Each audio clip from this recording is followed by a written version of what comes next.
درود به دوستان عزیز و مخلصان گوشتین جودو. اینک ما گزارش پررای خود را از رقابت انفرادی پهلوانان از روز دوم مسابقه جمهوریوی میان جوانان نوید به جودو که سالهای تولدشان 2000 و 2002 را در بر میگیرد آغاز میکنیم. اولین سبقت را اینجا در وزن تا 81 کیلو زاهد و اکراموف آغاز کردند. در این دور علاقه سنت لایق آزاد است، به دور دوم را خط گرفته است و سنت غالب این جفت را البته انتظار است و مقصد زاهدوف پهلوان شهر دوشنبه خلعت سفید دارد و وزر بسیار هم مقصد در یک فرصت کوتاه با دریافت امتیاز اولین شرف یاب گردید و حالا با حالت تحت پشت نگاه داشتن حریف توجه بیشتر دارد. وزری به ایپان تبدیل یافت و همین طور زاهدوف قبل از انجام رقابت اولینش دست بالا شد و به مرحله دوم نیروسنجی ها راه خط گرفت. زاهدوف مقصد یادآور میشویم که پهلوان دوشنبه شهر با خلعت سفید به میدان برآمده است و الان داور شاهیده قلنده و برای حکمی آنها چون فرصت کمربند را درست کرده است. همین ترتیب غلبه به زاهدوف داده شد و این پهلوان با ورزشگری امیدبخش ما سنت لایق در دور دوم قوه آزمایی خواهد کرد. وزر اولین را مقصد زاهدوف چنین به دست آورد و بعدا پهلوان سوختی از چنگال ورزشگر خلعت سفید داشته رها یافتن نتوانست و حالت تخت پوش هم بسیار مساعد بود که چون 10 ثانیه پشت سر گردید و با همین ترتیب ورزشگر زاهدوف صاحب غلبه اولین شد. توجه میکنیم به معرفی جفتی دیگر و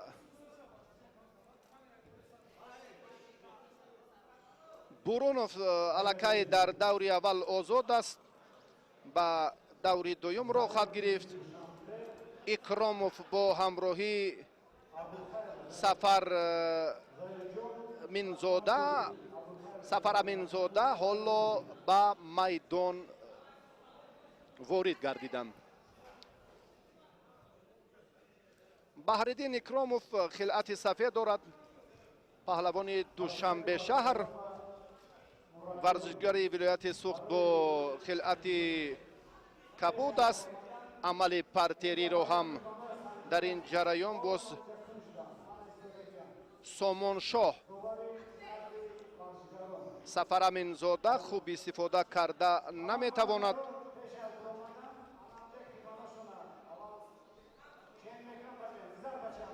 رقابت در ادامه مبارزه ما مشاهده میکنیم که بسیار هم در روز دوم جالب است. حالا اکراموف بسیار هم ورزشگر ولایت سوخت اینجا پیش دستی کرد، امتیاز اول وزری را هم به دست آورده توانست.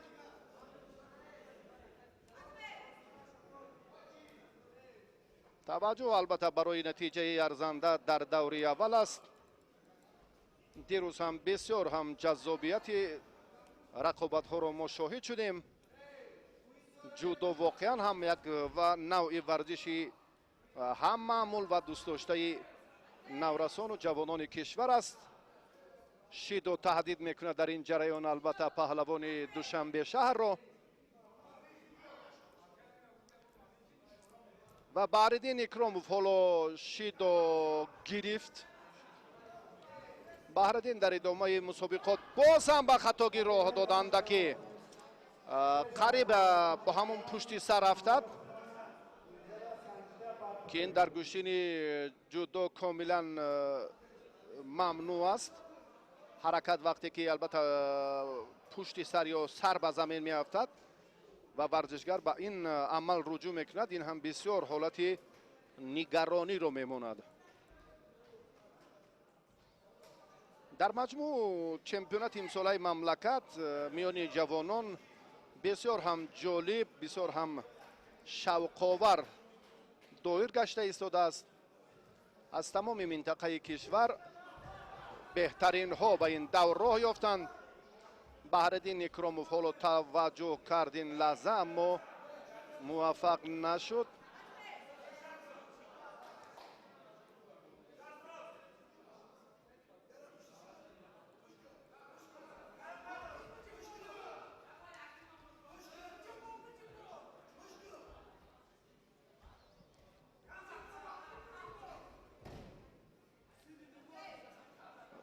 بهرالدین معلوم است که اندکی در عملی کردن همون اصول ها استفاده حرکت ها تنقیصی میکشد.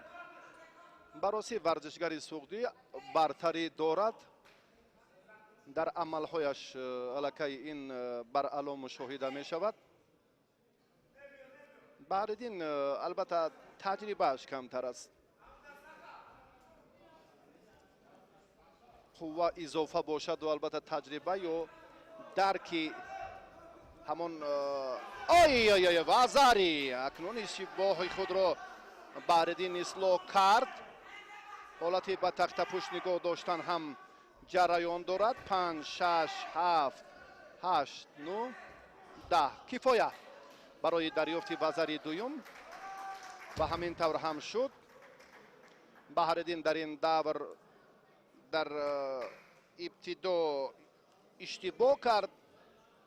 بعدا اکنون این چهره که از دوشنبه شهر است خطاگی خود را اصلاح نمود و با یک پرتافت صاحب وزری و با داشتن حریف در مدت 10 ثانیه وزری دوم رو هم به دست آورد. دو پهلوان هم زاهدوف و هم بهرالدین اکراموف امروز هم به ما یک جالبیت گوشین رو یک مرام نشان دادن. ابتدا پرتافتشان به وزری برابر شد و هر دو هم وزری دوم رو توسط داشتن همان حالت پرتری به دست آوردن و به مرحله دیگر راه یافتند. از نوارهای تدریجی می توانیم این رو باز هم دوباره ثابت کنیم که ماس روند مسابقات و حرکت بهرالدین هم توسط همان اصول بابایی گوشتین ملی سری سیوجی صورت گرفت و بعدا با همین ترتیب لکه غلبه را به دست آورد. توجه میکنیم اکنون به معرفی دیگر جفت. تویچی شریپوف ورزشگری که خلعت سفید دارد از شهر دوشنبه است.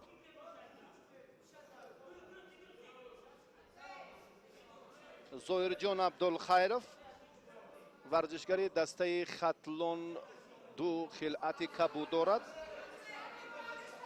انور عمرف مربی جوان شهر بختر شاگردان خود رو هم به این مسابقات آماده کردند. در روز اول تنها یک نفر آنها برای مدال برنجی مبارزه برد اما در فینال ما پهلوان خوتالان رو ندیدیم براستی. تویچی حالا کوشش میکند و حالتی به تخت پشت نگاه داشتن. اینجا 2 3 4 5 6 7 8 9 10 11 12 و اکنون هم خیلی برای تویچی مشکل تر است. 17 18 19 20 تمام وقت انجام یافت و واقعا هم جذابیت را در هنرنمایی این پهلوان کشف نو چهره که بار اول میبینیم که با این قدر پهلوان امیدبخش تویچی شریپوف نیرو سنجید و واقعا هم با همان یک سخن معمولیه که حلالش بود. تویچی شریپوف هنری خیلی خوب داشت نسبت به حریفش اما عبدالخیرف چگونه از این حالت خوب استفاده کرد. به توجه میکنیم باز به همین لحظه و در حقیقت هم زایر جان پهلوان خوتالان از شهر باختر امروز هم بسیار با یک نیروسنجی، با یک متانت قوی افضلی مهارتش را نشان داد و در دیدار اول دست بالا شد. ببینید بسیاری ها با آن نظر بودند که برای تویچی حریف سزاوار از خوتالان و سوخت و باختر و بدخشان نیست. و ببینید که میدان کاملا دیگر چی را نشان داد. امین جان سفرов در دور اول آزاد است و جفتی دیگر اینجا هم موین جان آریپوف از شهر دوشنبه با خلعت کبود است.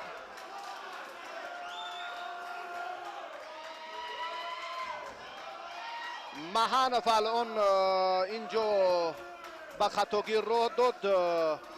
آریپوف موین جان پهلوان دوشنبه حریف را به تخت پشت نگاه داشت. 11-12 لکه این دومین وزر برای آریپوف امکان پذیر شد که از این مرحله به آسانی به دور دوم گذرد.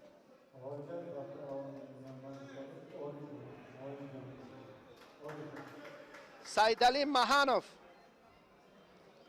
واقعا هم به خطاگیر راه داد. چگونه بیا توجه میکنیم. موین انا همین پرتافتش خیلی مساعد کننده بود که وزری گیرد. بسیار هم ترتیب سبقت جالب تر بود. موین آریپوف انا همین لحظه هم باز حریف را هم زیر چنگال خود قرار داد و حالت پرتری را خوب استفاده کرد. 10 ثانیه حریف را نگاه داشت و دو وزری را به دست آورد که این هم ملکه به ایپام تبدیل یافت و این پهلوان شهر دوشنبه به مرحله دوم برآمد. مهراب جانزاده اکنون با موین آریپوف در دور دوم نیرو میسنجد و مهراب جانزاده در دور اول آزاد بود.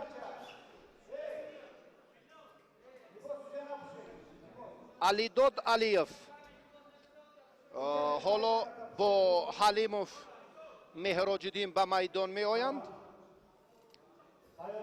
علیداد علیف از شهر دوشنبه است و پهلوانی که الان با خلعت سفید در میدان نیروسنجی می کند.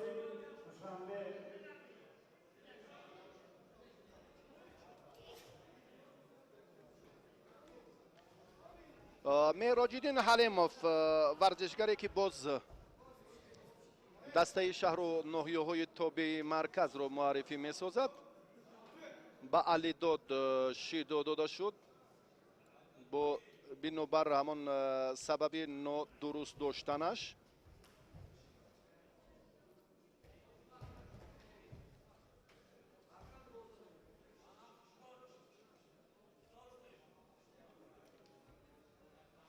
تیلا عبدالله زاده داوری جوان ولایت سوخت الان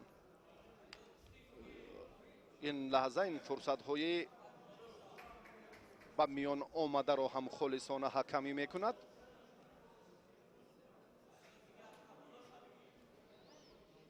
اندک فضا معتدل شد. بسیار هم سبقت های دیگر 4 قوه آزمایی بسیار با آسانی پشت سر گردید و حالا حلیموف اندک در حمله هم فعال بودن خود را نشان میدهد، اما برای دریافت امتیاز این کافی نیست. وزن 81 امروز 24 مدعی در صورت مجلس نامنویس شدند. ما البته از آن چهره های ارزنده امیدی بیشتر داریم. حالا در رقابت هر دو پهلوان هم استفاده اصول های گوشتن جدا آنقدر مورد توجه نیست. این ترتیب باز دوباره دلیل آن است که پهلوانان چون عادت دائمی به عملهای پرتری آنقدر مراقی بیشتر ندارند. علیداد علیف پهلوانان دوشنبهشهر البته باید هنرشان نسبت به دیگر ورزشگران جوان منطقه افضلی داشته باشد، فرق هم داشته باشد، چون که در پایتخت امکانیت ها برای تکمیل مهارت و برای دریافت همان مطلب نهایی هم مساعد کنند است. زیپان بسیار هم لحظه حالت خیلی هم جالب برای خاتمه نیروسنجی. البته باز بیا توجه میکنیم بار دیگر به این لحظه، این حالت. البته بعد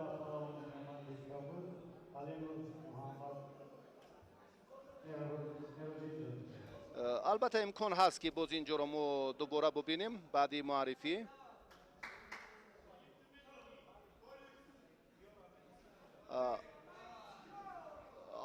ببینید باز یک بار دیگر میتوانیم از این لحظه که علی داد اینجا حلیموف خود عمل رو آغاز کرد.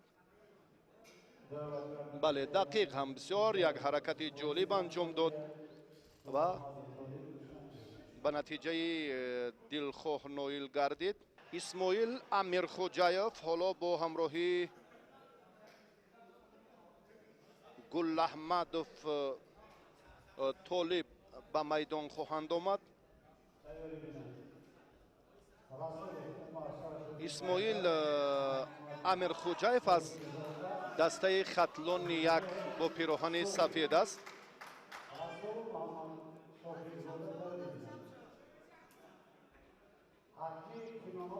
حلیم با ملاحادی زاده رقابت میکند در دور دوم.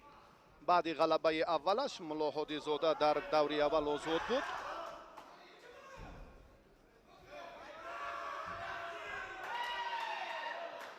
بیرون از میدان است.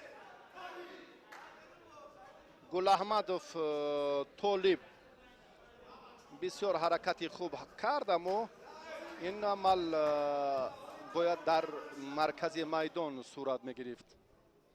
از این خاطر نتیجه به اینوبت گرفتن نمی شود. پهلوانان البته در این جریان باید خوب دانند که امر داور اینجا هم مدی اول است و در مرکز میدان نیروسنجی کنند. امیرخوجایف به مسافه کمی، به فاصله کمی اعتبار میدهد که نگاهداری فاصله بررسی در جریان هر یک آزمایی نقش باسزای خود را دارد.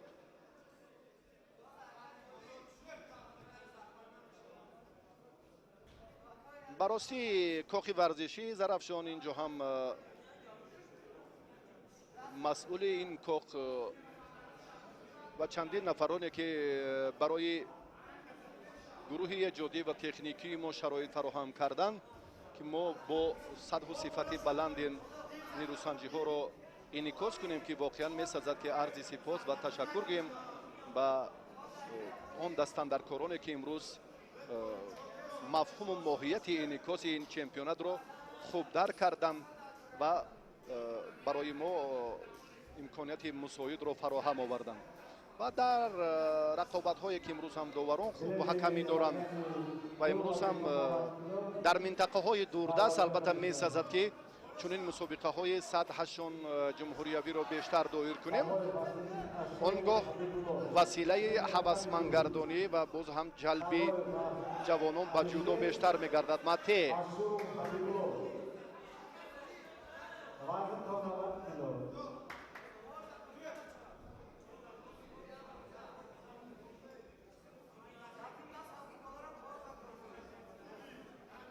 دو دقیقه لکه هر دو پهلوان موفق نشدند و هر دو هم شیدو دارند. اصول رو آغاز کرد و در مقابلت گل احمدوف باز هم خاتمه عملی اجرا کرده اش را نتوانست که منظوری ما کند. اندکی سطح آمادگی چون در اول هم مشاهده گردید فرق کننده است، یعنی بهتر نیست. ورزشگری که آماده است، ما از در دور اول بسیار هم یک малака боз ҳам ҳунари хубашро бо суръат беҳтар нишон медиҳад.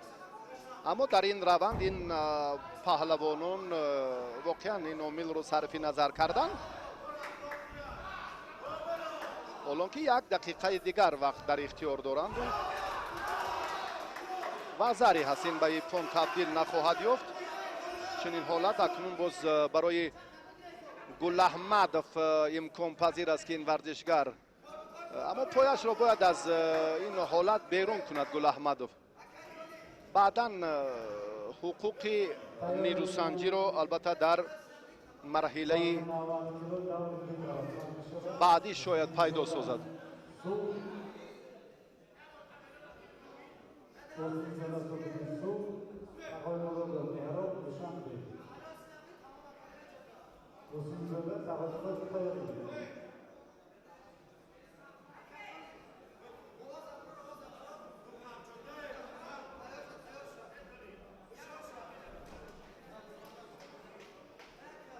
осеби паҳлавоне ки мо мушоҳида мекунем инҷо ҳам Амирхоҷаев Исмоил аз дастаи хатлони як осеб дидааст. ба рафти сабқат мо ҳамон ҳолати партов такроре ки қаблан ин варзишгар имтиёзи вазариро ба даст оварда буд метавонем ки бубинем дубора ҳарифи ӯ Гулаҳмадов ки чӣ гуна партовт анҷом дод дар радифи ҳамон омодагиҳояш бештар як таваҷҷӯҳ ҳам дошт барои ҳарчи зудтар наздик шудан ба қулаи музаффарият.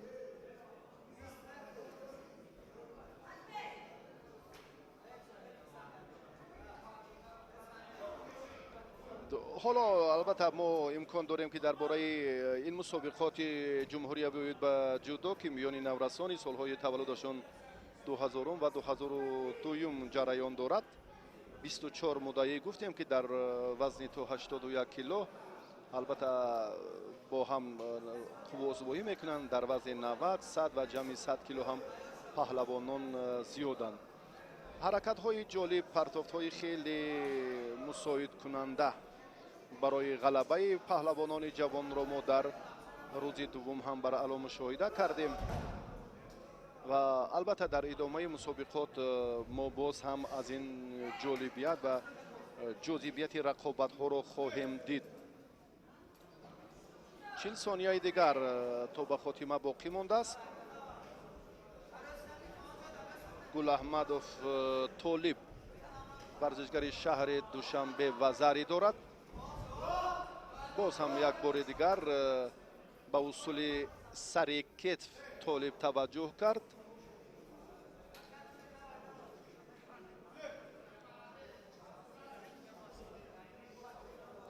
алон дар маркази майдон мо оз муборизаи ҳарду ин паҳлавон ҳарф хоҳем зад. дуюмин вазари ба ипон табдил меёбад. бале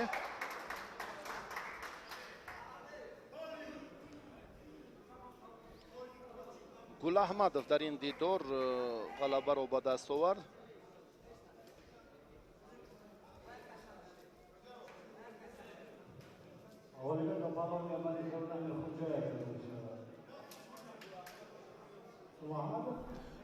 Гулаҳмадов муҳаррифи нафари дигарро кардам.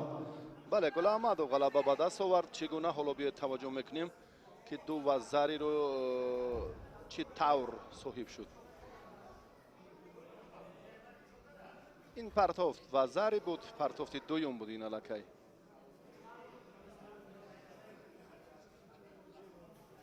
ва агар аз ин пештар ҳам агар мо андаке таваҷҷӯҳ мекардем боз партофти аз ин пештарро ки вазари буд метавонистем ки дубора манзури шумо кунем.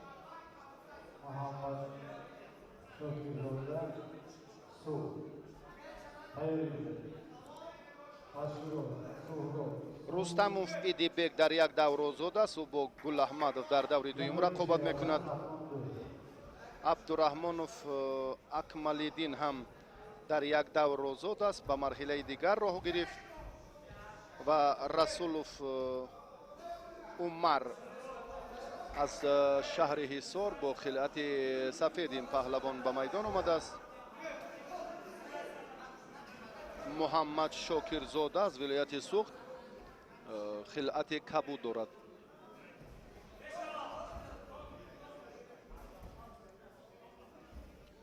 باز هم توجه میکنیم البته به عملهای پرتری پهلوان شهر حصار که صرف نظرشان میکند و عمر تحت رهبری اعظم رسولوف تمرین میکند. باز هم در این جریان اندک حالت بهتر هم برای عمر رسولوف پیدا شد. متاسفانه امیدواری باز هم به حالت راست بودن رو میکند که اکثری البته سرچشمه های معتمد بیشتر و زیادتر در روند مبارزه همه پهلوانان رجوع به همین حالت راست بودن دارند.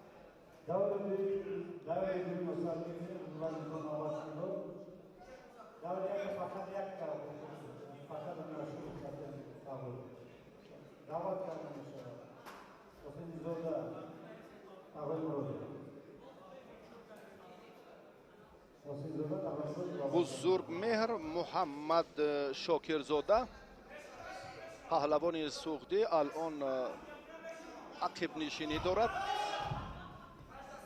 عمر میتواند که در مقابل این ورزشگر اندکی باز هم صورت افزایی کند و غلبه به دست آورد. با نظر و فکری بنده اکنون اینجا اگر دیگر سمت دیگر عامل اگر به پهلوان سوختی کمک نکند، یعنی چون فارغ بالیش باعث حمله های بیشتری عمر رسولوف شده ایستادند براستی.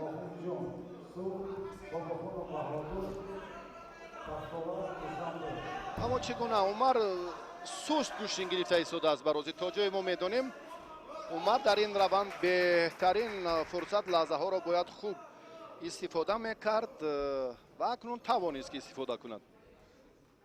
2 دقیقه گوشتین گرفتند و عمر رسولوف در این دیدار غلبه به دست آورد و به مرحله دیگر راه خط گرفت.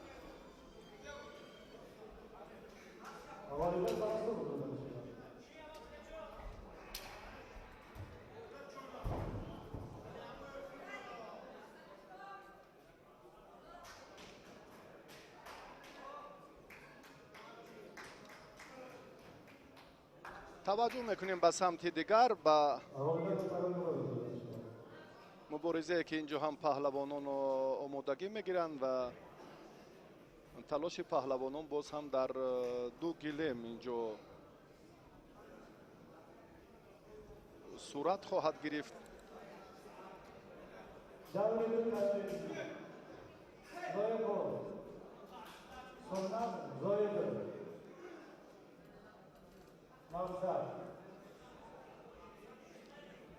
اشرف پهلوان ولایت سوخت با خلعت سفید است و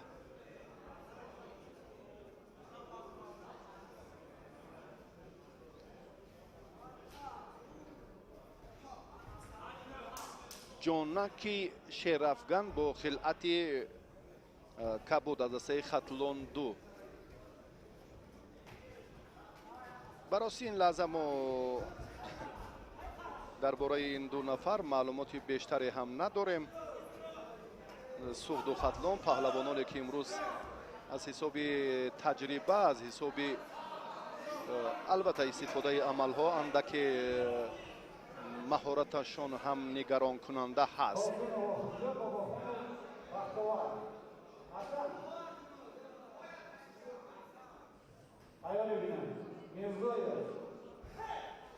تلاش پهلوانان در این جریان مبارزه ورزشگران باز هم پرشدت‌تر خواهد شد. من فکر دارم که دور بعدی هم برای ورزشگران با مهارت یک زمینه دیگر باز میکند.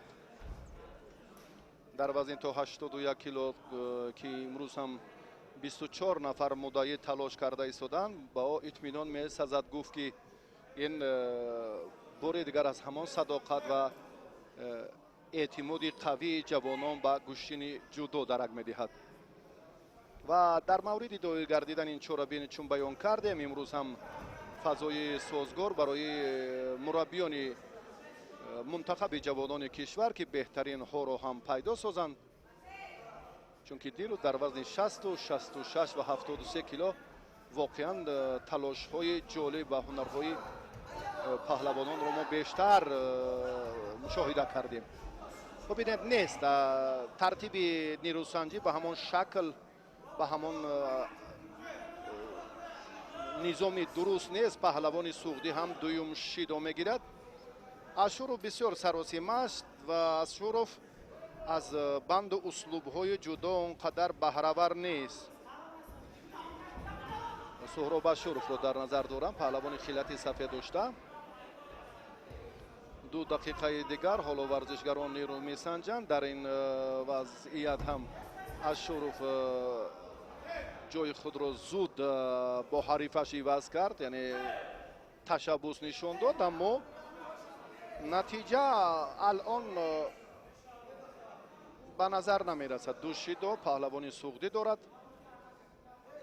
در صورت البته تکرار یافتنی همان اشتباه ها، خوف ترک نمودن میدان او را تهدید خواهد کرد.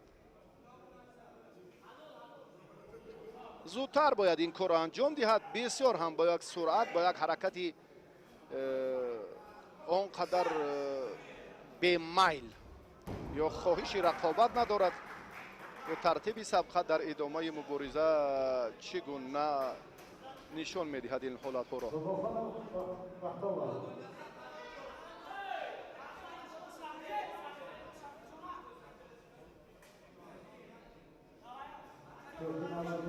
بسیار قوازمایی دلگیر کننده، بسیار هم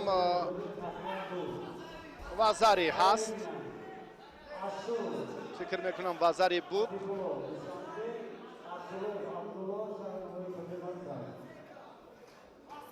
بله، پهلوان خودتالان صاحب وزری شد. مبارزه اکنون ادامه می‌یابد. دقیقه آخرینش آغاز شد. هر دو ورزشگر بسیار سست، بسیار دلگیر کننده کشتین گرفته ایستادند. بسیار هم در نشان دادن مهارت خود، استعداد خود تنقیسی میکشند. با کلی چنین گشتینگیری در گشتین جودو پسند مخلصان و تماشابینان تلویزیون ورزش نیست. بعد از این هم با جرأت‌تر، از این هم بهتر و در روند مبارزه عیان است که تمرین کم است. آمده شرکت ورزیدن کاملا این دیگر گپ است و تیار نمودن ورزشگر در میدان این هم باز یک مسئولیت خود مربیان رو دوباره نشان میدهد و به صفت نمایش و گزارش ما هم تاثیر خود رو میرساند. بسیار سست، بسیار هم حالت دلگیر کننده و نگران کننده هر دو براسی این داشتن سر آستین، داشتن گریبان، کمربند، حرکت در مجموع کاملا نبودن کسبیت رو اینجا نشان داد. تأسف ها.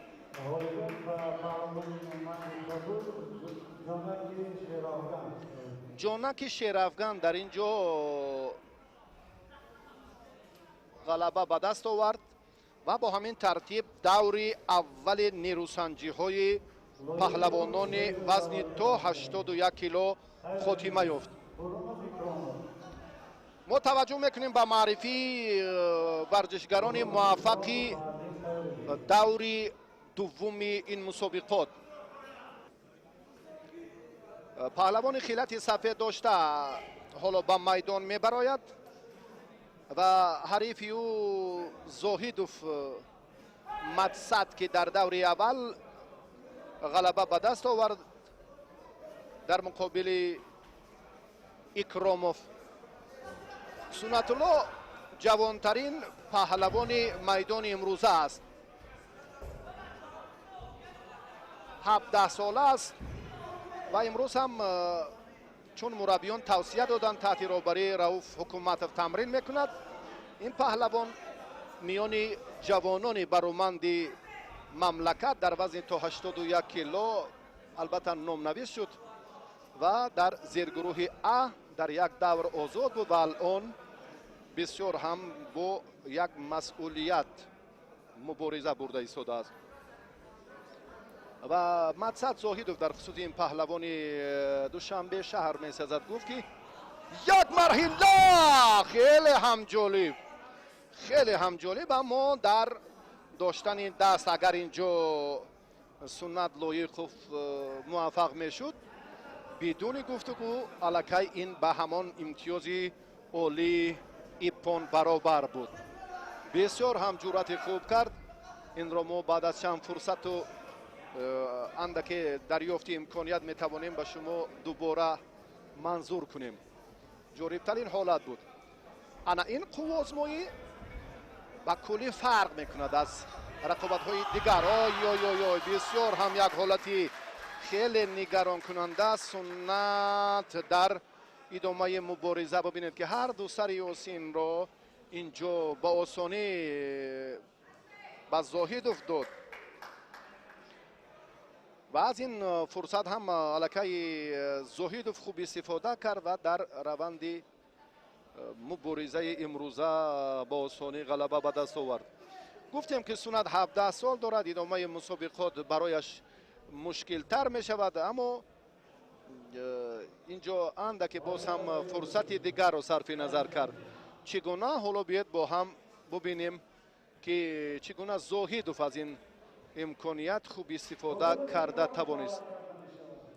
دست رو هر دو دست رو آزاد گذاشت و سنت ببینید که مقاومت نکرد و دستی راست رو چون سر یاسین رو حریفش هم قوی تر نگاه داشت و دستی چپ الکی بسیار هم در همون حالتی خیلی مساعد و موافق هم بود که این پرتافت به ایپان تبدیل و زاهدوف در دور دوم هم غلبه به دست آورد و به مرحله دیگر راه یافت.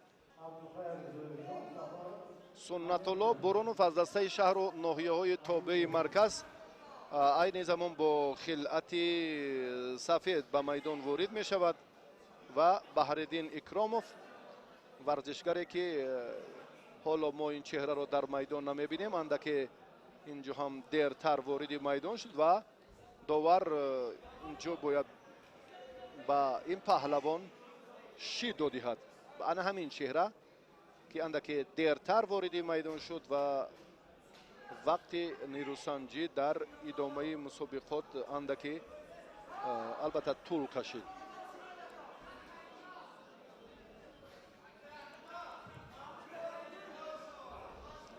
اما یگان امر نبود از جانب داور.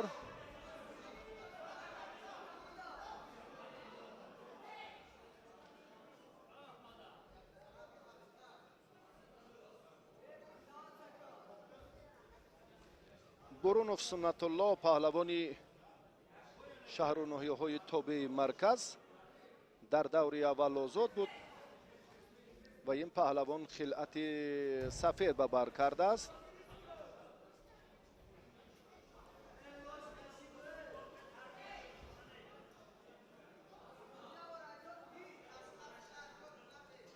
بهرالدین اکراموف در دور اول پهلوانی سوختی رو دچار شکست نمود.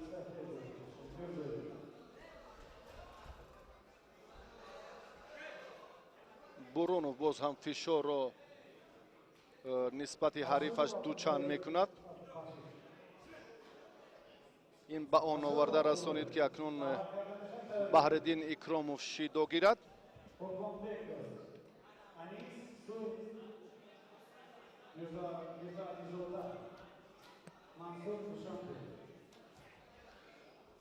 رقابت پهلوانان باز هم جریان میگیرد. گفتیم که برخی از ورزشگران مهارتشان بهتر است. برخی از ورزشگران دیگر سرفهمی عملی کردن همان اصول نمیشوند. حریف رو اونچنان هوا میدهند که مهارتشون، قوهشون دوچند است، اما در عملی کردن چنین حالت ها باز هم اینجا ادراک، تفکر لازم است. اکرام و بهردین در این دور هم غلبه به دست آورد. دو پیروزی نصیب این ورزشگر شد و اکراموف به دور سیوم راه یافت. انا همین حالتی که برای بهردین اکراموف خیلی مساعد کننده بود که این تون را از حریفش ستاند و قبل از خاتمه وقت اساسی دست بالا گردد. پرتاب‌های جالبی همون ایپون و حالت‌های به تخت پشت نگاه داشتن اکنون در روز دوم الکی بهتر است براستی. بله، این امیرجان سفرов بود که کارگردان این چهره را منظور ما کردند. عبدالخیر پهلوان خوتالان با خلعت سفید است. این ورزشگر تویچی شریپوف را مغلوب کرد. تویچی و سنت تحت راهبری همچنین غنی جان، سه پهلوان امیدبخش همین وزن تحت راهبری رؤوف حکومتوف مشق میکنند، اما برای رؤوف حکومتوف تأسف که دو شاگردش الکی به شکست روبرو شد در دور اول. عبدالخیرف زویرجان، انا این چهره هم براستی باری اول است که ما این ورزشگر را با چنین پرتاب‌های جالب در میدان میبینیم. با او شیدو داور عزیزی بختیار از ناحیه جبار رسولوف، داوری بالای گلیم. عبدالخیرов دو شیدو دارد و گفتیم که از عملهای مقصدناک گوشتین جودو آنقدر بهره‌ور نیست. این رو هم در وقت مسابقات مشاهده کردن ممکن است.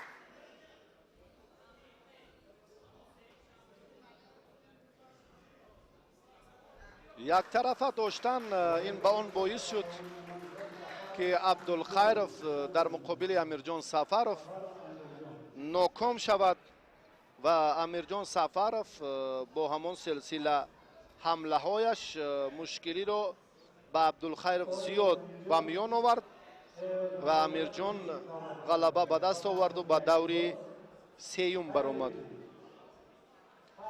امیرجان در یک دور آزاد بود، در دور دوم مقابل عبدالخیرov زویرجان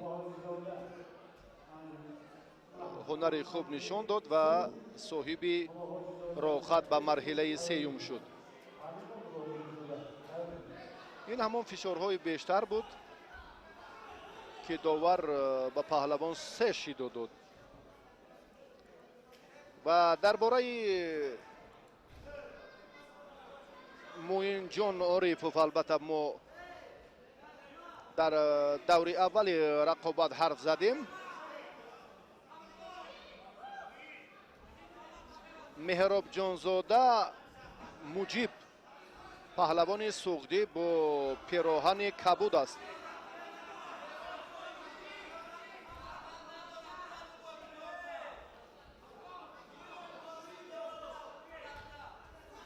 موین عارفوف خلعت سفید دارد، ورزشگری که امروز از دسته دوشنبه هنر نمایی میکند. پهلوان سوغدی در این روند هم باز اندکی اکنون موین را میسازد که در لالایی خیلی هم خوب ورزشگر ناحیه جبار رسولوف از امکانیت جالب از فرصت مناسب هم میتوانست که از این هم خوبتر استفاده برد در دقیقه اول، اما چنین نشد.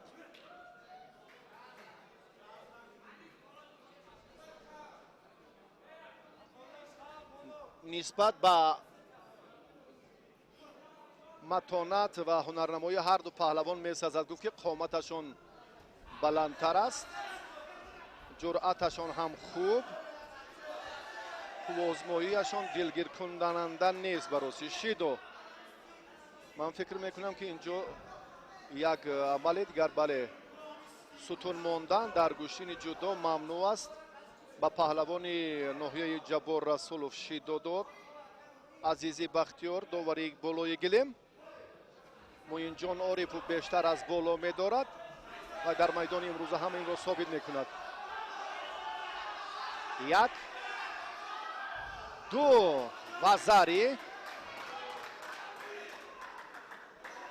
موین با وزاری سزاوار شد، اما اینجا از میدان از اون نقطه بیرون بود. شاید فکر من از داور در اینجا یک نظری دیگر هم داشته باشد، اما عمل فکر میکنم که از همون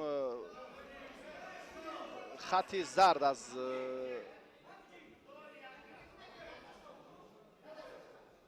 گلیمی که باید این رو هم داور مد نظر گذارد از همینجا شروع شد، یا چگونه؟ ترتیب نیروسنجی همون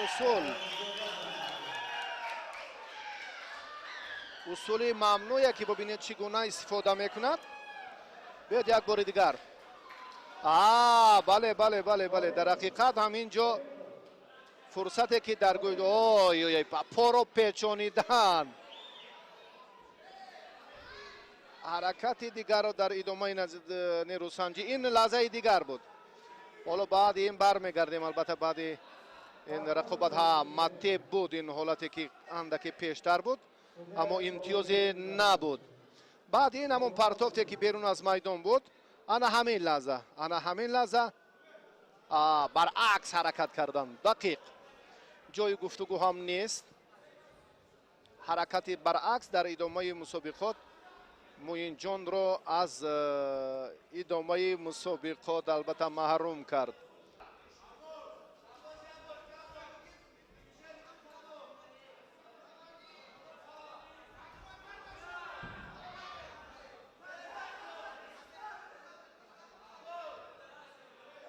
و ضربه به حلیموف داده شد.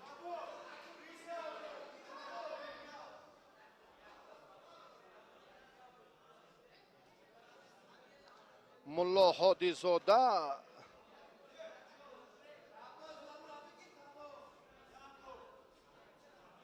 اندک وضعش ناتوب است.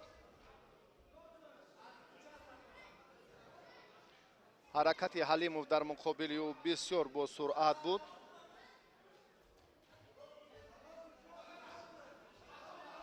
مبارزه پهلوانان ادامه می‌یابد. اکثر ورزشگرانی که امروز دسته ولایت سوخت را در گوشین جودو میانی جوانان معرفی میکنند، نمایندگان مکتب‌های ورزشی ناحیه مسجد و جبار رسولوفند. محض از دو باشگاه زرافشان و لنگلیف و همچنین مکتب ورزشی ناحیه مسجد. از ناحیه مسجد نورسان بیشترند اما جوانان اندک کمتر. اساسی هیئت رو مکمله هیئت دسته ولایت سوخت محض از همین دو باشگاه منشأ میگیرد، زرافشان و لنگلیف. شیدو با ملا هادی زاده.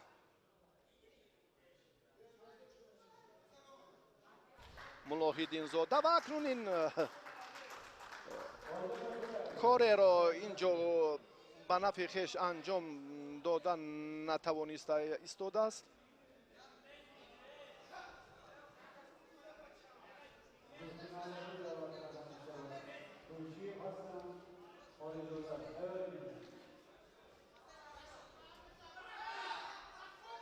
امکانیت خیلی خوب اما وزری نیست.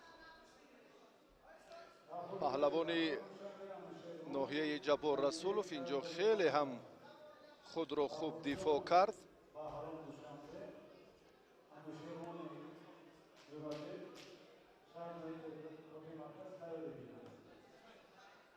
مسابقات اینجا باز جریان میگیرد. باز میبینیم که در حالت راست بودن هر دو پهلوان هم توجهی بیشتر جهت عملی کردن همان مقصد، همان مرامی که البته دارند، فقط در حالت راست بودن رجوع دارند و خلاص. دومین شیدا باز هم با ملاحدین زاده.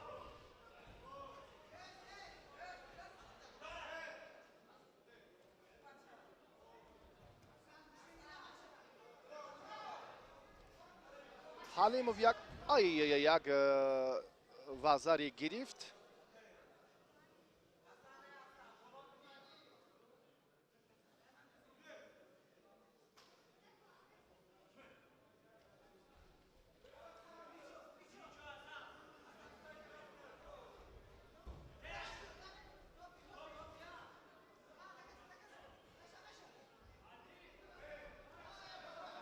تلاش هر دو پهلوان هم اینجا اندکی با سرعت تر شد.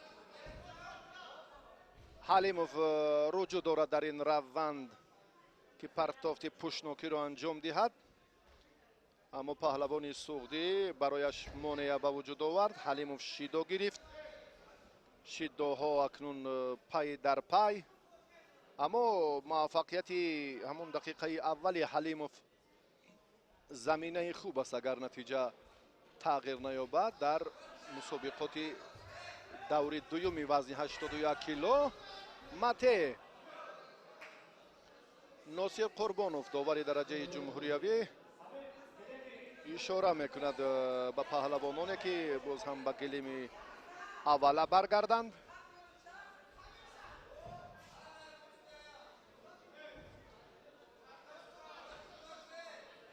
یک دقیقه و 10 ثانیه در اختیار دارند ورزشگران.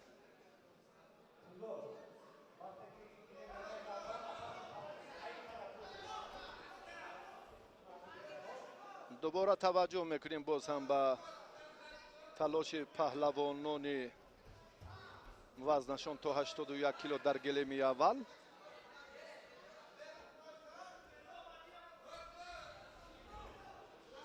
حلیموف نیروسنجی را اکنون در این 3 دقیقه دیگر خیلی سست به راه ماند. پهلوانی ناحیه جبار رسولوف قوه هست، اما استفاده اصول صرف همون قوه در کجا چی طور و مقصدناک بودنش را نمیداند. اگر این با موازنت با عملهای خیلی ثمره بخش گوشین جودو توجه داشته باشد، آنگاه در مقابل حلیموف میتواند یک نتیجه بهتر را هم به دست آورد.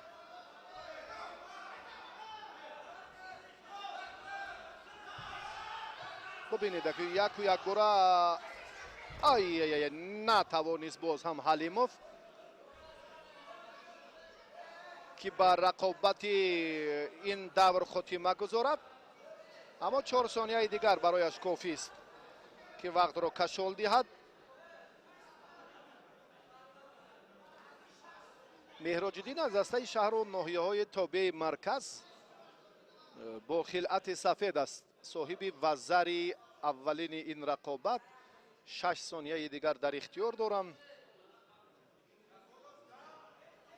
ملا هادی زاده ای ای ای ای ای ها بهترین پرتافت در 6 ثانیه. حلیموف بسیار هم جسارت نشان داد و با نیروسنجی این مسابقات خاتمه گذاشت و به دور سیوم برآمد. حلیموف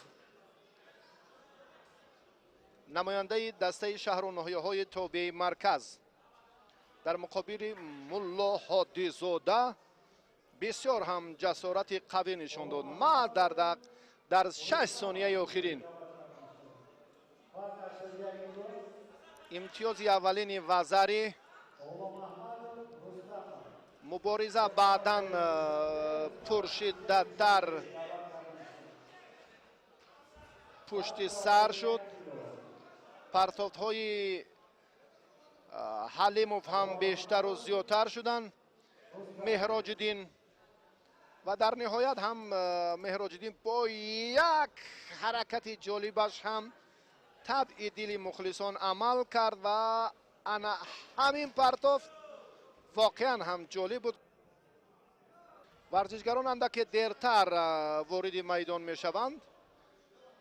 баробари маърифӣ бояд ки ин масъулиятро эҳсос кунанд ва зуд ба ҷои баргузории мусобиқот ҳозир шаванд.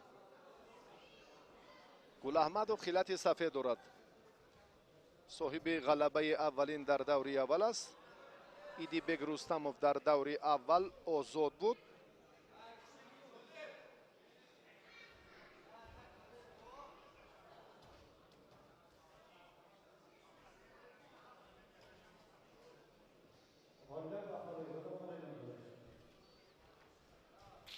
ой вазари гулаҳмадов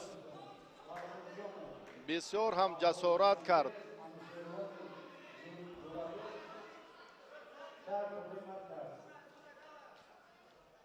толиб гулаҳмадов дар сонияҳои аввали нирӯсанҷӣ бисёр ба осонӣ аз рустамов имтиёзи аввалро ситонид.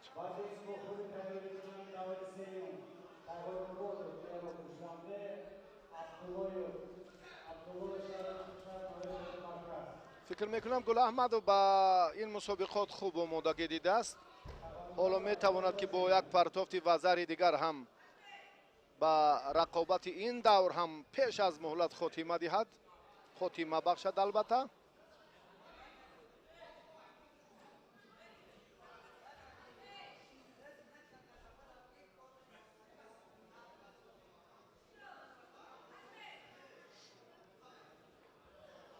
рустамов аз дастаи шаҳри душанбе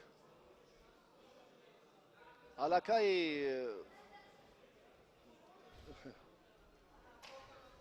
нигарон аст. ақибнишинӣ ҳам дорад, таҷрибааш ҳам камтар аст. вазари ипон гуфтем ки бо ин тартиб, бо ин хунукназарӣ идибек рустамов гулаҳмадов ба осонӣ ғалаба ба даст меорад. ҳамин тавр ҳам шуд. гулаҳмадов ба даври сеюм роҳ ёфт бо варзишгар меҳроҷиддин ҳалимов аз дастаи шаҳру ноҳияҳои тобеи марказ дар даври сеюм қувваозмоӣ хоҳад кард.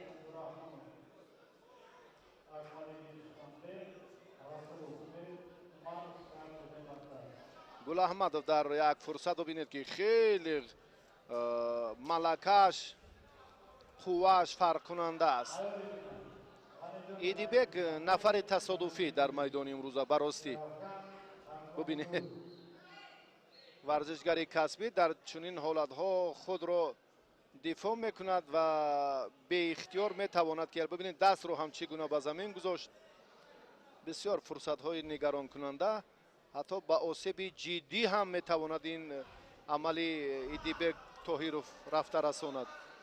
ва баъдан партофти дигар ки комилан афзали гулаҳмадов исмоил гулаҳмадов толибро мо дар ҷараёни мусобиқот бо ҳам дидем. таваҷҷӯҳ мекунем акнун ба муборизаи дигари паҳлавонон. абдураҳмонов акмалиддин дар як давр озод буд ва умар расулов дар даври аввал ғалаба ба даст овард ва ҳоло ин ду паҳлавон ба майдон меоянд. ин абдураҳмонов аст, акмалиддин абдураҳмонов ва ин намояндаи шаҳри ҳисор умар расулов ки соҳиби як ғалаба аст ва алон омода аст ки дар майдон барои рохати марҳилаи сеюм نیروسنجی کند.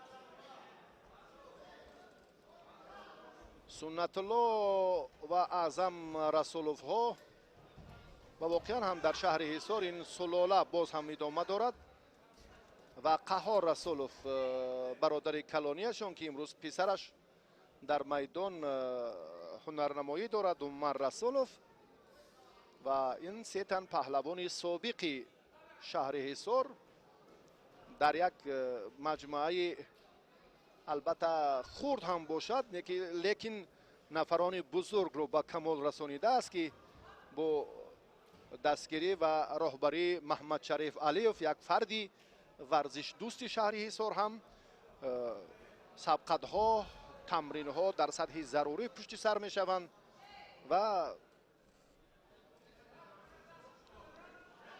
آگاهی به حریفی عمر رسولوف داده شد.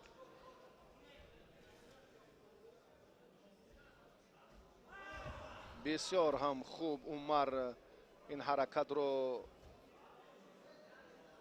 انجام داد، هرچند که بدون امتیاز، اما بسیار هم بهتر بود فکر میکنم.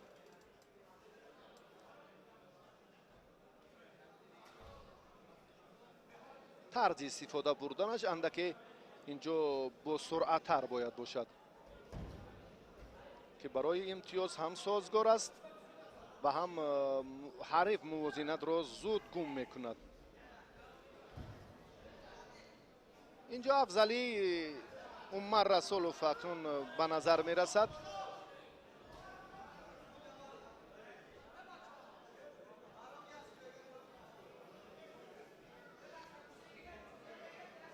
میبینیم که اکنون عبدالرحمانوف از فشار زیاد باز هم داور به او شیدا میدهد.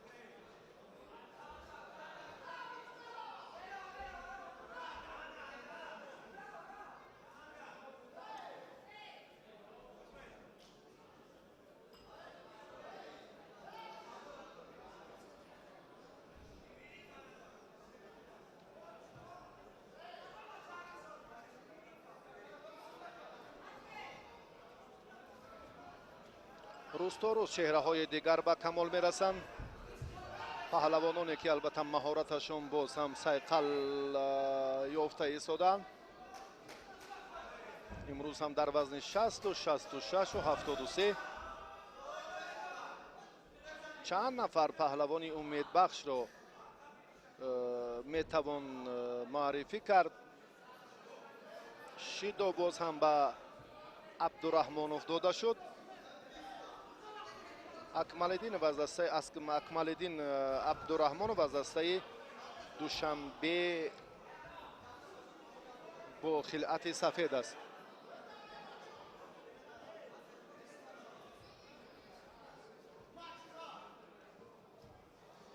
حالتی به تق تپوش نگاه داشتن.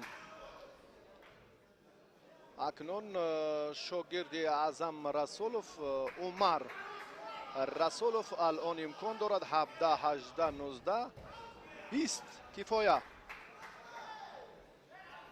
و عمر رسولوف با همین ترتیب اکنون در این دور هم غلبه به دست آورد و به دور سیوم برآمد.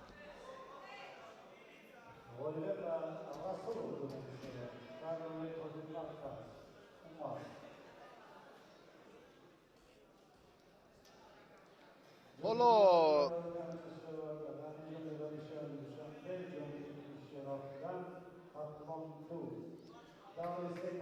غنیجان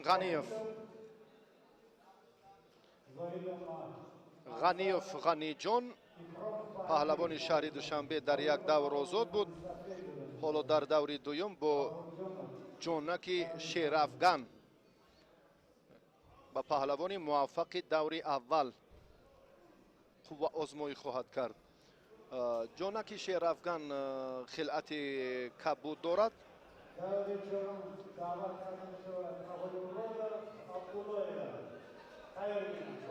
سهراب اشارف را جانک شیرافغان در دور اول شکست داد و با این مرحله دوم را خط گرفت.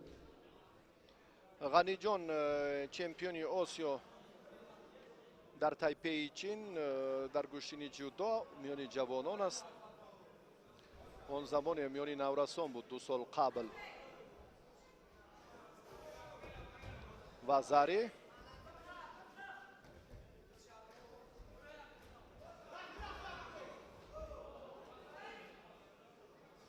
پهلوان خوتالان اینجا هم بسیار کوشش میکند که گریبانش رو از دست ندهد. اگر گریبانش رو اینجا غنیجان دارد آنگاه اصول بوغی کردن با وجود می آید. بسیار هم کوشش دارد اما زیر چنگال غنیجان رها یافتنش خیلی گران است. گفتیم که برای این غنیجان چنین پهلوانان بوغی کردنشان، شکست دادنشان بسیار هم آسان است.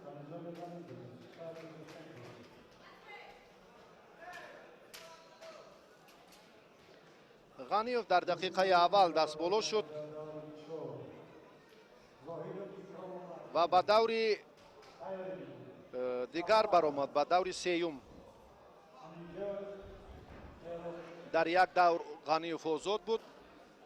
در دوری دوم که حالا آخرین سبقت دوری دوم بود و جانک شیرافگن حالش بسیار هم گرانه، بسیار هم وضعیتش مشکل تر شد. از آنه که گریبان می‌دارد باید حرکت خود رو هم به طرز دیگر به دیگر اطراف به سمت چپ یا راست میکرد که از پرت رها میشد، اما حالا نتوانست. در مقاومت چنین ورزشگرانی با تجربه چمپیون آسیا ایستاده کردن جانک شیرافگن خیلی هم مشکل و موضوع خیلی مرکب است. با همین ترتیب دور دوم خاتمه یافت با پیروزی غنیجان غنیوف و اکنون ما باز هم به معرفی پهلوانان در دور سیوم توجه میکنیم.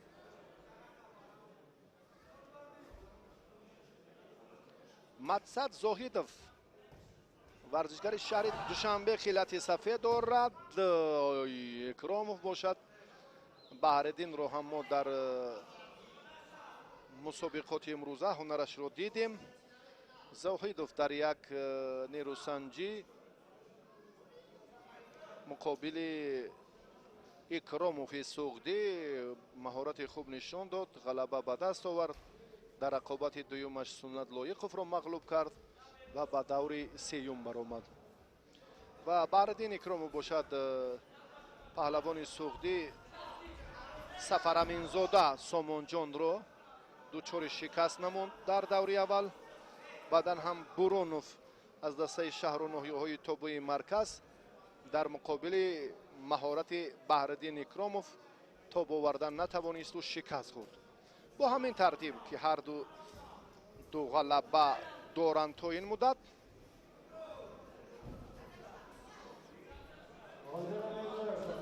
حالا هر دو هم در یک حالتند. ناصر قربانوف اشاره دارد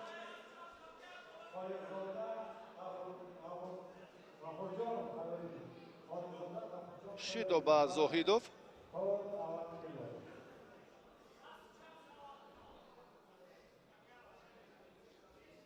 بهردین اکراموف هم در شهر دوشنبه تمرین میکند. اکراموف در مبارزه های انفرادی مقابل پهلوانان باشگاه های ورزشی شهر دوشنبه هنری بهتر هم دارد.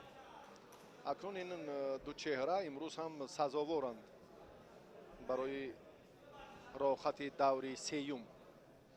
شیدو هست اینجا، گفتگوی دیگر نیست. به هر دو برای خنک نظرانه عمل کردن رقابت دوری سیوم. اما زاهیدوف دو شیدو دارد.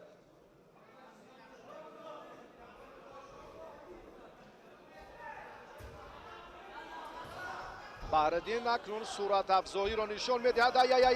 یک و یک باره باز هم دوباره به همین نقطه. از بالا داشتن بسیار مفیدتر است چون که نزدیک می شود پهلوان. بعدا عمل با همون مطلب خیلی هم باز نزدیکی میکند و نتیجه بهتر رو هم بعد این حالت ها انتظار شدن ممکن است.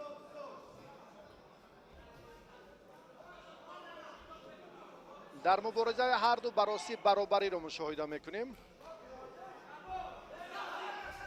نه، زاهدوف با این ترتیب صاحب امتیاز نخواهد شد.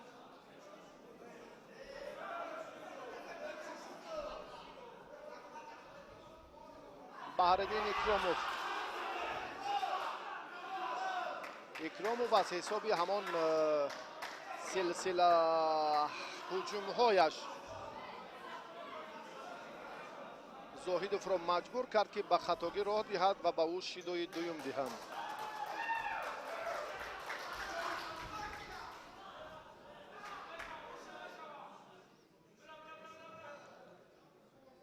امکانیت ادامه مبارزه در حالت پرتری هست.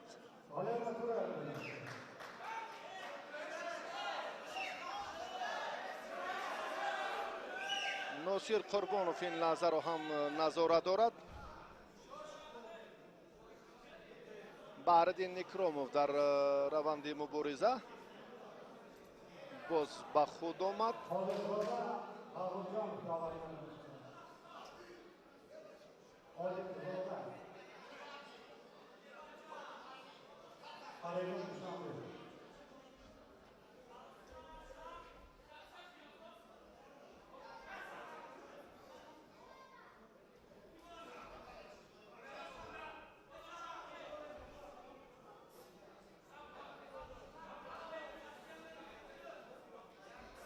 هر دو هم باز در یک حالتند، نمیتوانند یکدیگر را فریب دهند، نمیتوانند که زود به مطلب رسند.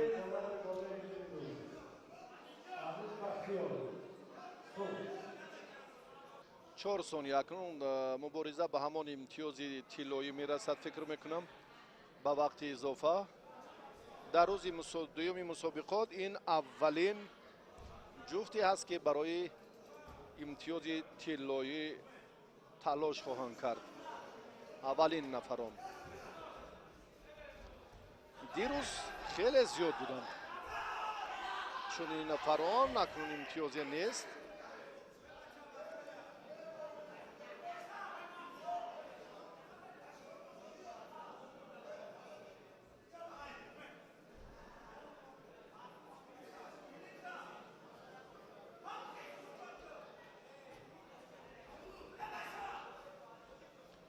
زاهدوف یک حالت دیگر را مورد عمل قرار داد، موفق نشد. باز هم دوباره مته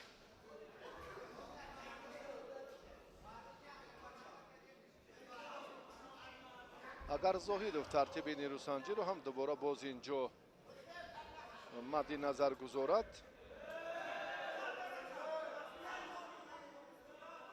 شاید در این روند که باز جالبیت به نظر رسد.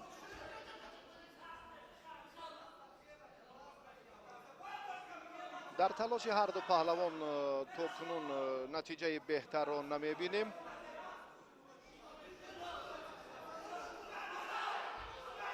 آخرین فرصت مساعد، امکانیت بهتر هم برای ورزشگران شهر دوشنبه فراهم نشد.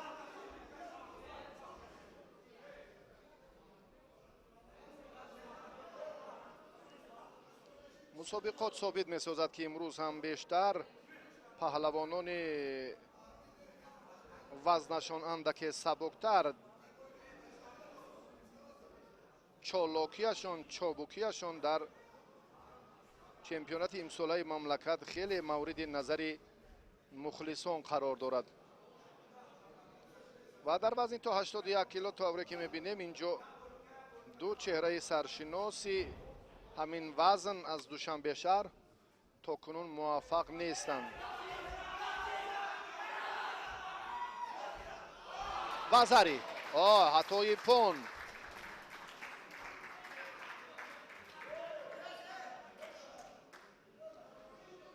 در نهایت هم توانست که ورزشگری امیدبخش بهرالدین اکراموف امتیاز طلایی رو به دست آورد و به دوری نیمه نهایی برآید.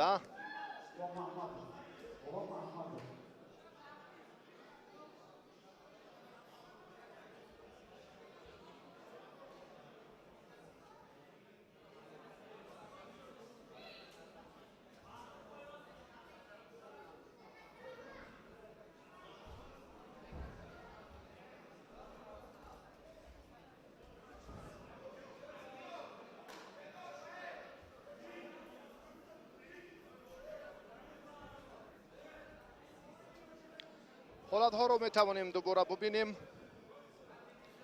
انیقترش انا همین فرصت آخرین دوری امتیاز طلایی رو. بله توجه میکنیم به رقابت دیگر. سبقت های 4-1 نهایی جریان دارند. جفت دوم نیروسنجی 4-1 نهایی میان سفرов و مهراب جانزاده.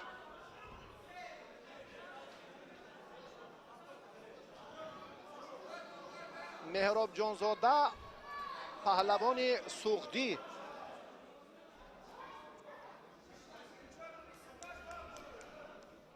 از ناحیه جبار رسولوف خیلی خوب در عمل اولینش خود را نشان داد. امیرجان سفرов نماینده شهر دوشنبه خلعت سفید دارد.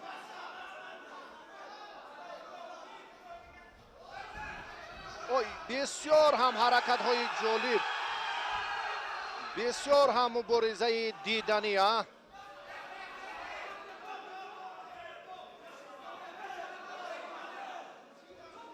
امیرجان سفرov رجوع دارد برای استفاده عمل های پرتری. پهلوان ناحیه جبار رسولوف در دقیقه اول و در یک حمله خیلی با سرعت امیرجان سفرov هم تاب آورد. فکر میکنم این مبارزه برای نماینده ناحیه جبار رسولوف مشکل تر می شود، چون که چنین سلسله فشارها از جانب امیرجان سفرov بیشتر خواهد شد. تا جایی میدانیم این پهلوان یک مهارت فوق‌العاده هم دارد. بیاید بهتر از با هم ببینیم. امیرجان سفرov واقعا هم چون گفتیم سفرov هم این گفته ها را در میدان خوب نشان داد.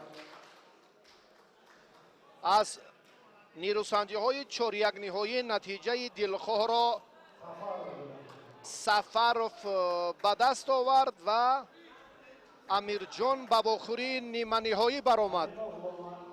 با اکراموف برای شرکت در مرحله نهایی مبارزه خواهد برد. امیرجان سفرov با همین ترتیب با همین ترتیب خیلی هم جذاب و خیلی هم دیدنی. بسیار هم خوب درخشید هنرش و با آسانی غلبه را به دست آورد. این پهلوان آینده شهر دوشنبه، جوانی که امروز متانتش خیلی هم فرق کننده بود. طلا عبدالله زاده داور از ناحیه جبار رسولوف ولایت سوخت.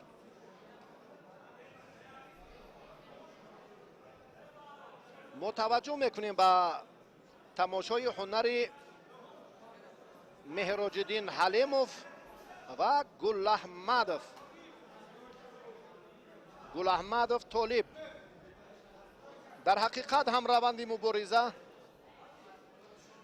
مبارزه نشان داد که الکی از یک دور به دور دیگر و محض کار درستی داور سرداوری مسابقات امروزه جمشید خلیلov در روند مسابقات بسیار هم یک نظام ترتیب درست را ما در جریان سبقت ها تماشا کردیم و اصلا البته امروز هم با رهبریت مجموعه با شکوهی زرافشان ناحیه جبار رسولوف و امروز هم ستاد مربیان و همچنین داوران هم کار خود را در همون سطح ضروری خوب انجام دادند.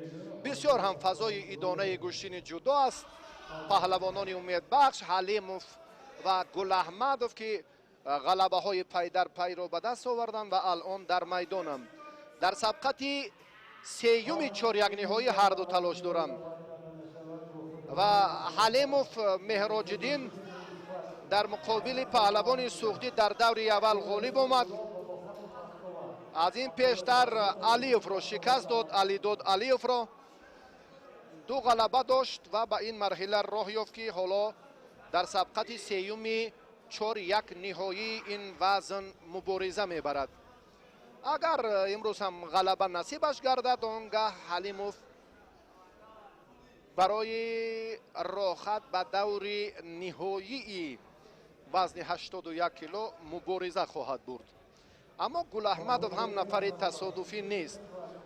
طالب در دور اول امیر خوجایف را مغلوب کرد، پهلوان خطلانی را. بعدم هم ایدیبک رستموف را شکست داد طالب و گل احمدوف حالا با حلیموف تلاش کرده ایستادند. هر دو هم صاحب دو پیروزی هم.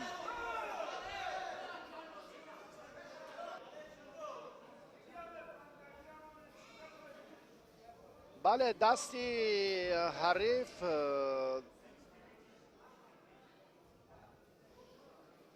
نظری خود داور طلا عبدالله‌زاده در این جریان به هر دو پهلوان چون بنابر سببی چون مشاهده کردیم که خود حلیموف هم نادرست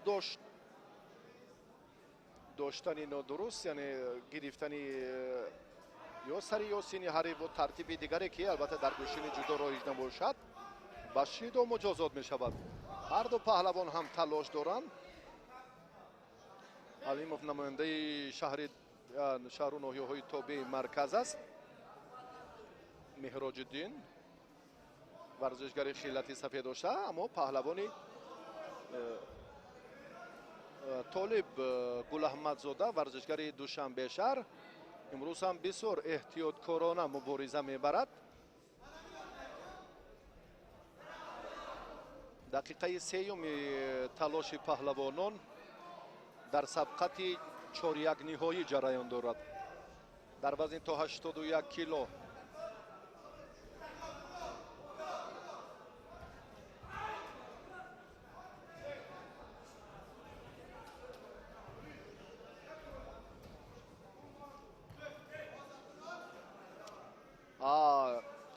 طالب گل احمدزاده تحت راهبری مربی جوان شیرعلی بازارов تمرین میکند. یک توصیه که از دوری داده شد، البته در جریان استفاده همان اصول های پارتری به کار می رود.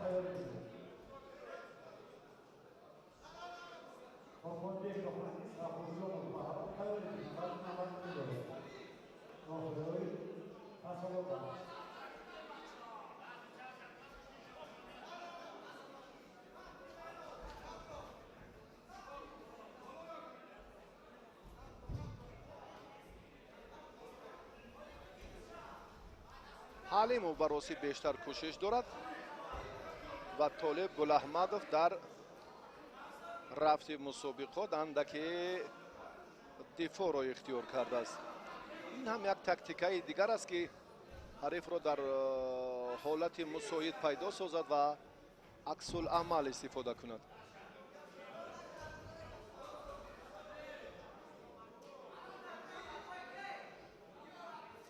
هر دو شیدا دارند، قوای هر دو هم برابر است. این دومین جفت خواهد بود برای امتیاز و اکنون در این حالت هم قوه آزمایی پهلوانان در همون 3 ثانیه آخر اندکی داور اینجا اشاره کرد. من فکر میکنم که ادامه تلاش پهلوانان بعد از خاتمه وقت بود، اما امتیاز بود. فکر میکنم اگر اینجا وقت همون 3 ثانیه آخر به انجام نرسیده باشد، این را هم از تابلو میتوانیم بینیم یا در صورت تکرار یافتن این حالت. البته ما میتوانیم در این روند اندکی توجه کنیم که حالت تکرار رو البته باز از کارگردان خواهش میکنیم که اینجا منظوری ما کند. این همان لحظه بود که البته باز هم پهلوان شهرونه‌های تابع مرکز کوشش کرد، داور هم بهاگذاری نمود. فکر میکنم وزری بود. فکر میکنم وزری بود و اینجا هم گفتگوی خودی بیا توجه میکنیم. اما با سر رفتیدن هم اینجا بسیار خوف و خطر زیاد دارد و حتی باز هم همون راندن پهلوان از میدان از استثنا دور نیست و بعدا حالت لط دادن دست رو اینجا هم مشاهده کردیم. بیا توجه میکنیم به این لحظه بود. من فکر میکنم بود.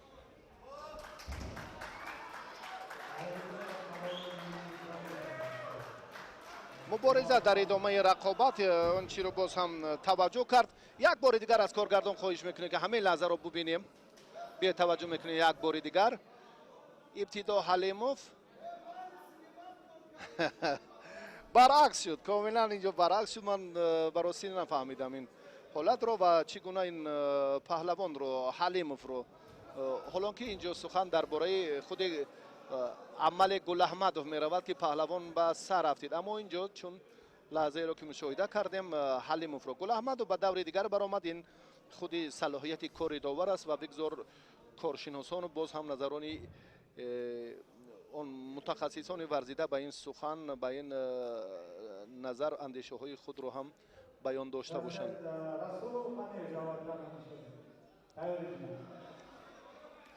توجه میکنیم به رقابت دیگر. بیاید که عمر رسول حالا به میدان می آید.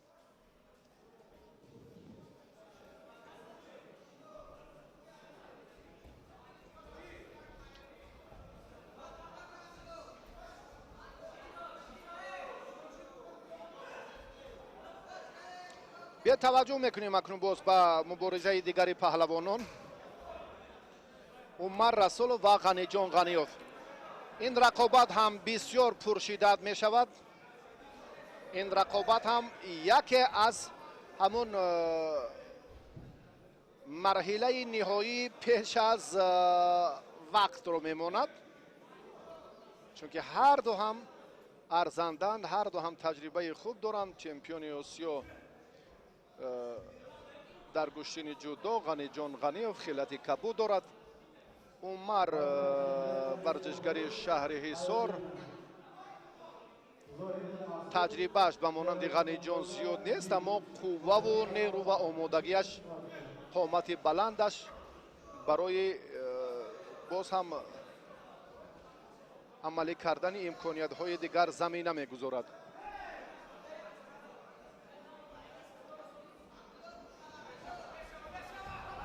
بسیار هم یک پرتافتی جالب رو دیدیم.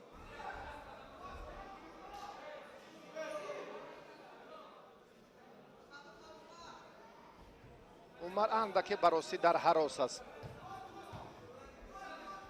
غنی جان قامتش اندکی پستر است، اما بسیار جسارت و بسیار هم هنری فوق‌العاده دارد در قیاس به همه پهلوانان جوانی میدان امروزه.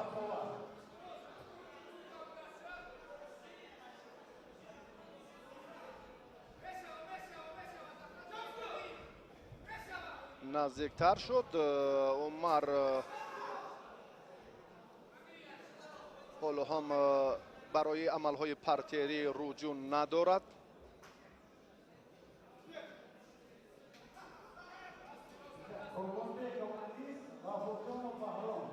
وخری آخرین چهاریک نهایی است.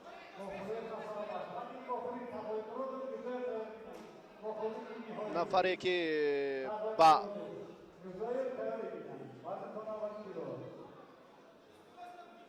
این سبقت البته اشتراکچی چهارم مرحله نیمه نهایی رو معین می سازد. آی آی آی وزاری عمر حالا با تخت پشت حریف رو نگاه می دارد. با تخت پوش و زر 10 ثانیه کفایه است برای عمر کفایه و واقعا هم 10 ثانیه اکنون پرتاب با باز هم این حالت خیلی مساعد وزاری ایپون یک پرتاب و بعدا هم 10 ثانیه کفایه بود برای وزر دوم عمر رسولوف پهلوان شهر حصار. ببینید میدان امروزه کاملا دیگر شد. کسی انتظار نبود که در این جریان چمپیون آسیا از این پهلوان حصار شهر مغلوب می شود. چمپیون جهان میان محصلین مکاتب تحصیلات میانه عمومی جهان غنی جان غنیف و این میدان است. اکنون زبردست هر دست آفرید. رسولو بسیار امروز خوب هنرش را نشان داد. احسن.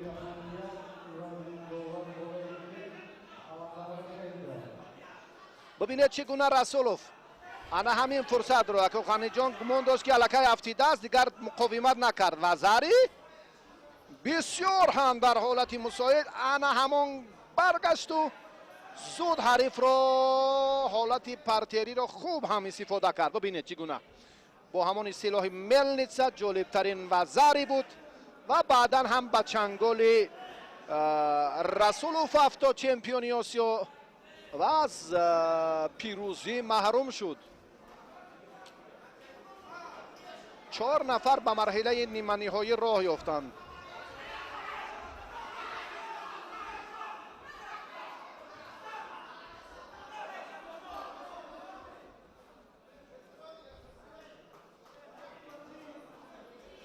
رقابت‌های تسلابخش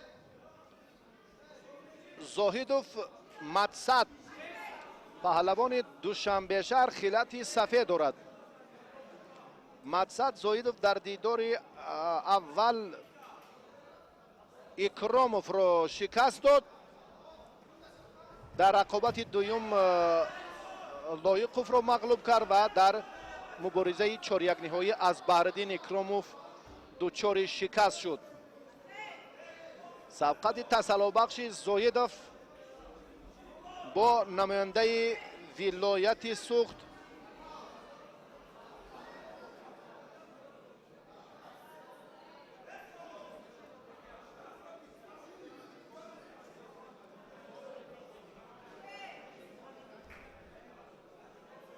مهراب جانزاده که حالا شیدا گرفت و مهراب جانزاده اکنون دومین شیداش رو میگیرد. مهراب جانزاده نماینده باشگاه ورزشی زرافشان ناحیه جبار رسولوف قامت بلند دارد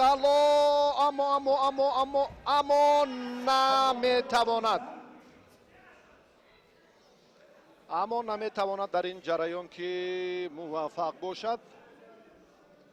در این روند باز هم امکان پذیر است که اصول بوغی کردن را استفاده کند، اما زاهدوف خوبتر میداند که مقابل عملهای پرتری چی کار را به سامان رساند.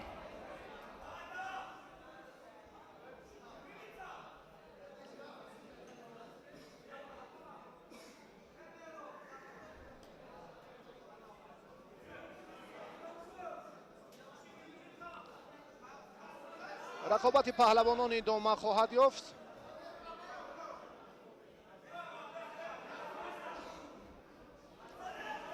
رقابت پهلوانان ادامه می‌یابد و حالا هم زاهدوف در حالت پرتری نیو در حالت راست بودن می‌خواهد کار را سامان دهد، چون که حریفش دو شیدو دارد. حتی یک هجوم یا مقاومت دیگر شاید میتواند باعث آگاهی دیگری پهلوان ناحیه جبار رسولوف گردد. شاهده قلنده را اشاره میکند. کنچی که در جودو ممنوع است. البته همون گریبان حریف البته هنگامی که دهان را میپوشاند و این هم بیشتر در عملهای پرتری مورد نظر داور بالای گلیم قرار میگیرد.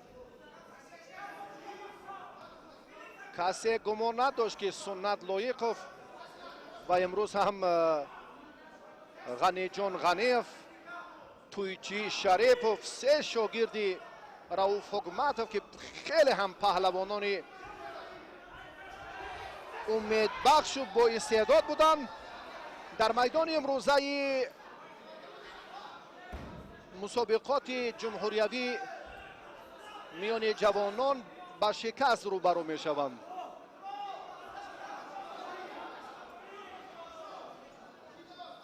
حالا هم دوباره به این سمت اکنون زاهدوف یک دقیقه دیگر کمتر وقت در اختیار دارد.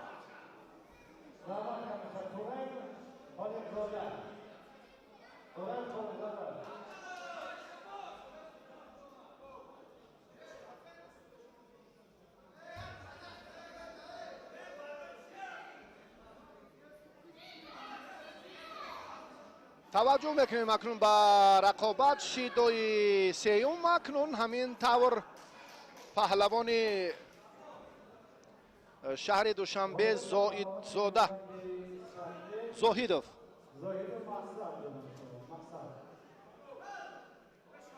زاهدوف در سبقت تسلا بخش موفق شد و با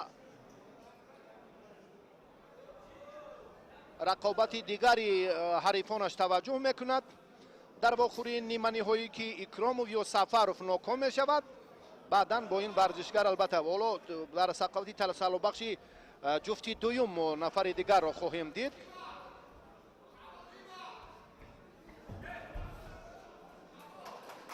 برای معرفی اینها هم امکان البته فراهم است.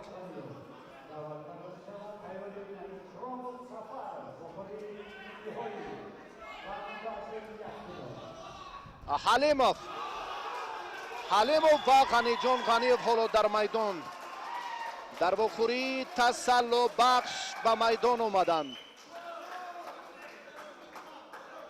غنی جان خلعت کبود دارد، حلیموف با خلعت سفید، نماینده شهر و ناحیه های تابع مرکز.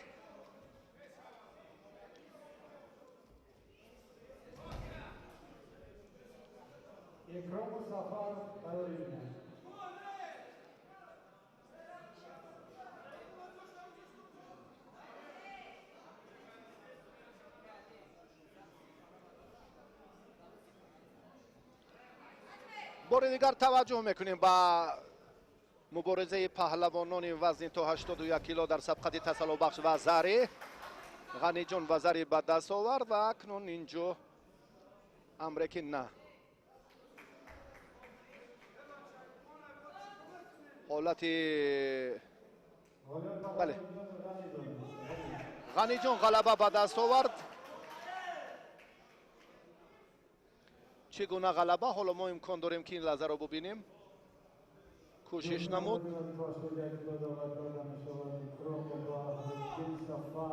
بله اینجا واقعا همچنین هست و پیش از مهلت غنی جان صاحب پیروزی شد در سبقت تسلا بخش و اکنون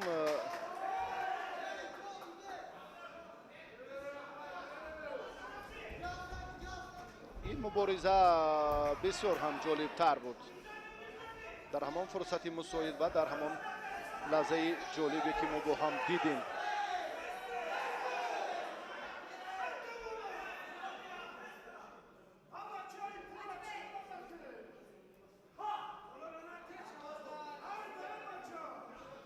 باز توجه میکنیم اکنون برای رقابت دیگر که کراموف با همراهی سفروف وارد میدان شدند.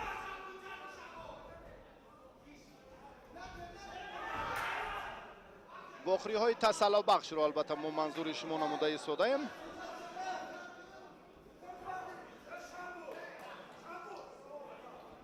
اکراموف بهردین.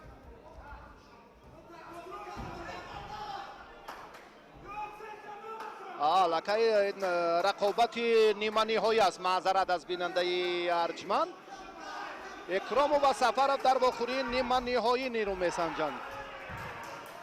اکراموف اکنون اینجا خیلی هم امیرجان سفرов در یک فرصتی خیلی و خیلی کوتاه حریف را دچار شکست کرد و به فینال برآمد.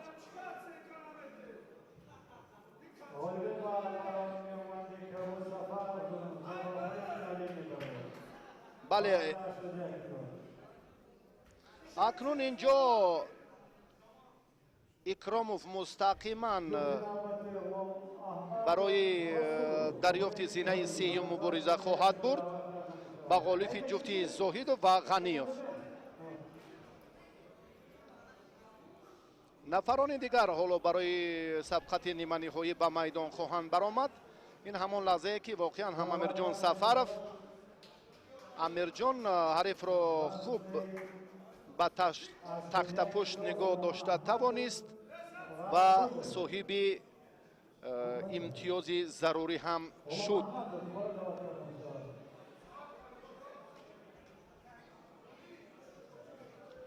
واخوری دیگر نیمه نهایی میان گل احمدov و رسولov برگزار می شود.